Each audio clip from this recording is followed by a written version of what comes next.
অর্জুন শ্রী ভগবানকে প্রশ্ন করছেন, আপনার জন্ম আগে এবং সূর্যের জন্ম পরে, ইহা আমি কি রূপে জানিব? শ্রী ভগবান তখন অর্জুনকে বলছেন, যদা যদা হি ধর্মস্য গ্লানির্ভবতি ভারত অভ্যুত্থানম ধর্মস্য তদাত্মানং সৃজাম্যহম। হে ভারত, হে অর্জুন, যখন যখনই ধর্মের হানি এবং অধর্মের আধিক্য হয়, তখনই আমি আবির্ভূত হই। নমস্কার বন্ধুরা, হরে কৃষ্ণ। কথা হচ্ছিল ধর্মক্ষেত্রে কুরুক্ষেত্রে ঘটে যাওয়া বিশেষ একটি পর্ব, যেটা কিনা গীতা নামে পরিচিত ছিল, এবং সেখানে শ্রী ভগবান আর বিষাদগ্রস্ত অর্জুনের ছিল বিশেষ কিছু কথোপকথন। আর এই গীতাতে দেওয়া আছে শ্রী ভগবানের বিশেষ কিছু আদেশ, নির্দেশ এবং উপদেশ। শ্রী ভগবান অর্জুনকে বলছেন, পরিত্রাণায় সাধুনাং বিনাশায় চ দুষ্কৃতাম ধর্ম সংস্থানার্থায় সম্ভামি যুগে যুগে। অর্থাৎ, হে অর্জুন, সাধুবৃত্তি সংরক্ষণের জন্য, দুষ্কর্ম নাশের জন্য এবং ধর্ম স্থাপনের জন্য আমি যুগে যুগে অবতীর্ণ হই। শ্রী ভগবান অর্জুনকে আরও বলছেন, জন্ম কর্ম চ মে দিব্যা মে এবং চ ব্যক্তি তত্ত্বত তত্ত্বা দেহং পুনর্জন্ম নৈতি মামেতি সহর্জুন। হে অর্জুন, যিনি আমার এইরূপ স্বেচ্ছাকৃত জন্ম অলৌকিক কর্ম যথারূপে জানেন, তিনি দেহ ত্যাগ করিয়া পুনর্জন্ম প্রাপ্ত হন না, তিনি আমাকেই প্রাপ্ত হন। যে যথা মাং প্রপদ্যন্তে তাং ততৈব ভজাম্যহম মম বর্তানুবর্তন্তে মনুষ্য পার্থ সর্বস্ব। অর্থাৎ, হে পার্থ, যাহারা আমাকে যেভাবে ভজন করে, তাহাদিগকে আমি সেইভাবে ভজন করি। শ্রী ভগবান অর্জুনকে আরও বলছেন, চতুর্বর্ণং ময়া সৃষ্টং গুণ কর্ম বিভাগস তস্য কর্তারমপি মাং বিদ্যার্থ কর্তা মা বয়ম। অর্থাৎ, হে অর্জুন, আমি গুণ ও কর্মের বিভাগ দ্বারা চতুর্বর্ণ সৃষ্টি করিয়াছি, এবং এই চতুর্বর্ণের কর্তা হইলেও আমি অকর্তা জানিও। তারপর শ্রী ভগবান অর্জুনকে আরও বলছেন, না মং কর্মাণি লিপ্যন্তি না মে কর্ম ফলে স্পৃহা ইতি মাং যহ ভিজানতি কর্ম ভিনর্ভর্ষ স পদ্ধতে। অর্থাৎ, হে অর্জুন, কর্ম সকল আমাকে আসক্ত করে না, কর্মফলে আমার স্পৃহা নাই। যিনি আমাকে এই প্রকার জানেন, তিনি কর্মে বদ্ধ হন না। এবং গত্তা কৃতং কর্ম পূর্বৈরূপী মুমুক্ষভি কুরু কর্মৈব তস্মাৎ তং পূর্বে পূর্বতরং কৃতম। অর্থাৎ, অহংকার হইয়া কর্ম করিলে কর্মবন্ধন হয়, এবং অহংকার ছাড়া কর্ম করিলে কর্মবন্ধন হয় না। কিং কর্ম কিম কর্মতি কবয় পত্র পত্র মোহিতা তাত্তে কর্মা প্রবক্ষামি যজ্ঞ গত্তামক্ষসে শুভাভৎ। অর্থাৎ, কি কর্ম কি অকর্ম, এই বিষয়ে বিবেকীগণও মোহিত হন। অতএব যাহা জানিলে তুমি ইন্দ্রিয় কার্যের আসক্তি হইতে মুক্ত হইবে, সেই কর্ম তোমাকে আমি বলিব। তারপর শ্রী ভগবান অর্জুনকে বলছেন, কর্মণ্যহপি বোধব্যং বোধব্যঞ্চ বিকর্মণ্য অকর্মণশ্চ বোধব্যং গহনা কর্মাণা গতি। অর্থাৎ, নিষ্কাম কর্মের বিষয় আছে এবং বিকর্মেরও বিষয় আছে, আবার অকর্মেরও বিষয় আছে। অর্থাৎ, কর্মের গতি অবশ্যম্ভাবী। শ্রী ভগবান অর্জুনকে আরও বলছেন, কর্মণ্যা কর্মজ পশদ কর্মাণি চ কর্মজ সহ বুদ্ধিমান মানুষেষু সহযুক্ত কৃত স্নাকর্ম কৃত। অর্থাৎ, হে অর্জুন, যিনি কর্মে অকর্ম দেখেন এবং অকর্মে কর্ম দেখেন, জনগণের মধ্যে তিনিই বুদ্ধিমান। এবং সর্বকর্মকারী হইলেও তিনি ব্রহ্মে যুক্ত। যস্য সর্বে সমারম্ভা কাম সংকল্প বর্জিতা জ্ঞানাগ্নি ধি দুগ্ধ কর্মাণং তমুহা পণ্ডিতা বুধা।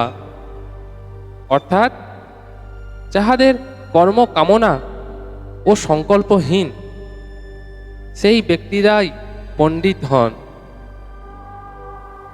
শ্রী ভগবান অর্জুনকে আরো বলছেন, তত্তা কর্ম ফলসঙ্গা নিত্য তৃপ্ত নিরাশ্রয় কর্মান্নাভি প্রবত্তহপি নৈব কিঞ্চিত করতি স।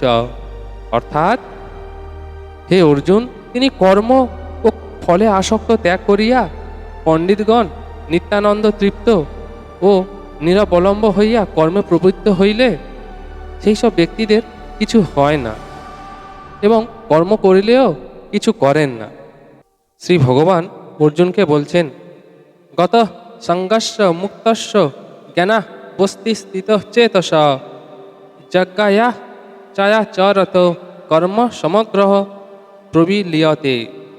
অর্থাৎ নিষ্কাম কর্ম, সর্ববন্ধন মুক্ত এবং জ্ঞানে অবস্থিত চিত্ত, এইরূপ প্রাণযোগ্য অনুষ্ঠানকারী ব্যক্তির কর্মে বিলয়প্রাপ্ত হয়।